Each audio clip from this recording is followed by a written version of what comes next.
U večerašnjoj Bujici na mreži gostuje Bože Vukušić, tajnik počasnog Blajburškog voda. Govorimo o komemoraciji koja će se u subotu na Blajburgu održati bez pokroviteljstva Hrvatskog sabora. Vojska koja je ušla u Zagreb 1945.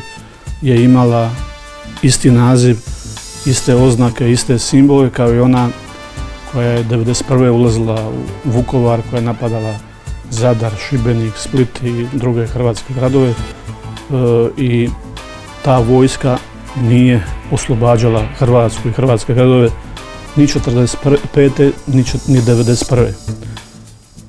O tome nema spora, to govore činjenice. Znači, jedino ako ćemo pod oslobađanjem smatrati oslobađanje desetaka tisuća Zagrebčana od života, od imovine, onda su oni bili osloboditelji.